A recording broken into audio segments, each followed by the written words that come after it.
Hello, and welcome back to another set of readings of Lotus Love Tarot 555. Okay, you guys, I am here with your new moon total eclipse reading in Sagittarius. Oh my God.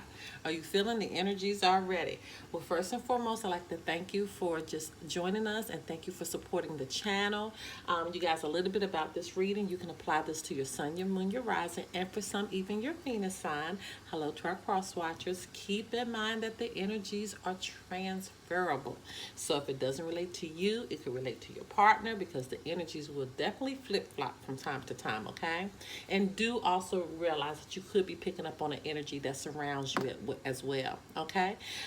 We're slating this for the new moon, but keep in mind, this may be something that has happened months ago, could be something that's going on right now, or something that you may hear in the near future.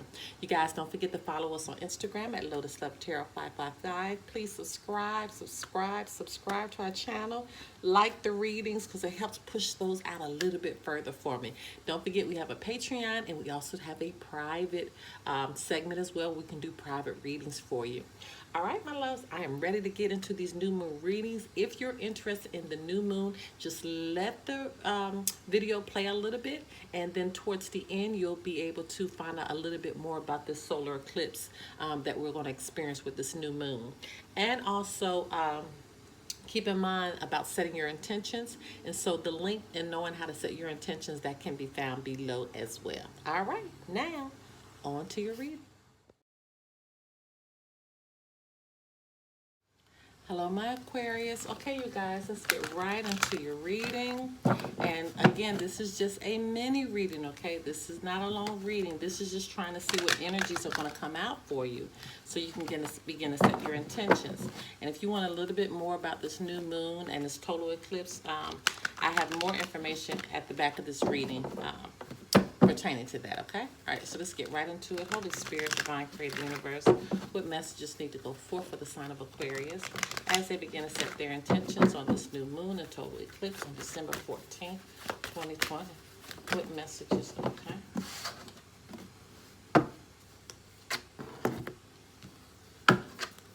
Okay, Holy Spirit, Divine Creator Universe, what messages need to go forth for the sign of Aquarius as they begin to set their intentions on the new moon and total eclipse December 14th, 2020. Okay. Okay, Holy Spirit, Divine Creator of the Universe, what messages need to go forth for the sign of Aquarius as they begin to set their intentions on the new moon and total eclipse on December 14th, 2020. What messages need to go forth for the sign of Aquarius? What does Aquarius need to know?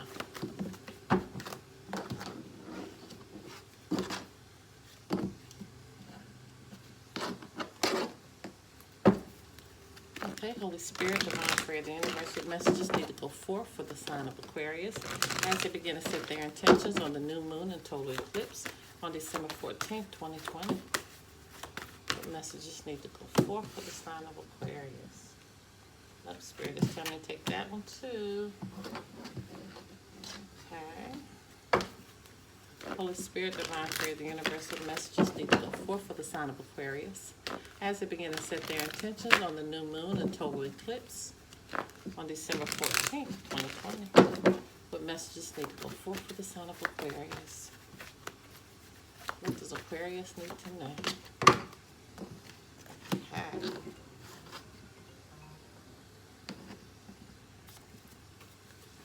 All right. Past life relationship. You've known each other before. So somebody could be coming back from the past. Okay. Someone could be coming back from the past for you. Watch your thoughts. It's important to only think about what you desire and not what you fear. So really watch what you're thinking right now. Okay. Be very careful not to think anything negative or anything that's, not for your highest good. Okay. Explore your options. It's time to look at other possibilities. It's a good time to make changes. Okay. So it could be something going on that's causing you to really, really think. And maybe you're not thinking as positively as you should. And then maybe there are some changes that definitely need to be made right now. and your inner guidance is real and trustworthy. You need to trust yourself and really do what you want to do and not be afraid to let go of some things, because clearly there's some things that may need to be let go of, and you are afraid of them. You're afraid because it says it's important to only think about what you desire and not what you fear, and that's huge there. That's huge. Okay, easy does it. Stop trying so hard to control everything, and all the doors will open for you. All right, that's a mouthful right there. I'm sure these cards and these messages are resonating with you. Autumn. This autumn has come out a couple of times, so apparently there's a lot going to be happening next fall season. But it says in the fall season, everything comes together and you reap wonderful harvests of abundance. So now is the time to make those changes, okay? Because apparently the changes that you make now is going to really be in effect when autumn comes about. But if you don't make the changes, I mean, you're just pushing your time out, okay? Improving health. Okay, so make sure that you look into your health. There could be something that's going on. If you hadn't had your appointments yet, it's important that you do that. If you're not taking vitamins, make sure you put an emphasis on your health right now. Dieting, exercising, whatever that may be. Okay? All right, my loves, if you want to do a private reading, information pertaining to that can be found below. Until next time, bye-bye. All right, you guys, just a little information about the new moon in Sagittarius, the solar eclipse. Okay, it actually happened December 14th, which is today at 8:17 a.m. Pacific Standard Time. Now, this week we're going to welcome, again, the total solar new moon eclipse, and it's in the sign of Sagittarius, and this is the final eclipse of 2020.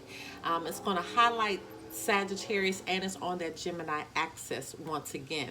So many positive aspects to this eclipse. It can bring forth freshness, magic, laughter, play, and enjoyable conversation and communication. Now, a total eclipse is a super powerful, and it is super powerful, and it signals endings and beginnings. So either literally or figuratively. So it depends on where you are, and also depending if you have Sagittarius or Gemini placements, or if they eclipse touch a personal point in your chart. So make sure you look that up. Okay. So the effects of an eclipse can occur for up to 6 months, or until the next eclipse cycle. So not everyone is going to feel this eclipse the same. Everything in astrology depends on the interplay with your personal chart. So however, some general things related to Sagittarius / Gemini will be prominent this year. Okay, and especially this month for all of us. We have 3 eclipses on this axis in 2021.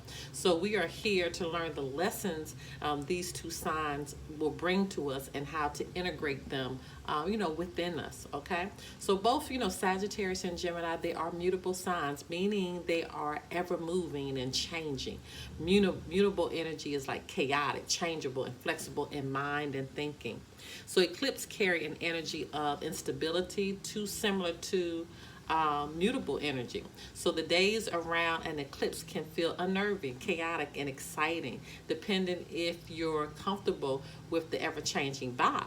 It's normal to feel confused, ungrounded, and mentally agitated around an eclipse time. So that is normal. So, feel into the energy for yourself, and how does this particular eclipse feel for you? Does it feel exciting or unnerving? A combo of both, or are you comfortable with the unpredictability of what could happen? So the South Node is also currently in Sagittarius, where it will stay for another year. And so whenever the South Node, which is known as Ketu, is what we need to overcome and master in life, it's also what drains us, though. And when the nodes made this switch, and it was May 2020, there was a required shift from Sagittarius themes into Gemini themes, since the Gemini is the opposite sign and where the North Node currently is. Okay, So Gemini is all about, local life, your community, siblings, close friends, relatives, colleagues, everything and everyone close to you. And it's ruled by Mercury. It's also about the mind and communication. So with the North Node in Gemini and the South Node in Sagittarius for the next year, it's important for us to focus on the embodiment of Gemini and to keep building our local life, enhancing our mind, and developing our communication skills. And Sagittarius, on the other hand, is always looking for the next adventure on a quest to find meaning. The energy of Sagittarius is high right now, and many of us are looking for our next adventure, either inwardly or outwardly. Okay, so the mastery of the Sagittarius Gemini axis is to balance these needs for adventure, and also with a deepened connection to our local community and our roots. So many of us may want to, go back home, or, start researching where we came from. But as always, eclipses are not the best time to start like new things or sign contracts or start relationships. It's an ideal time to meditate, contemplate, and watch your thoughts. In some astrological schools of thought, what you're thinking about in the days around an eclipse will set the tone of your life for the next cycle. All right. All right, you guys. Well, that is some good information about, what to expect. And we're going to keep, making sure that we are doing what we need to do with these eclipses. And if you don't know how to set your intentions for the new moon, that link can be found below. Until next time. Bye-bye.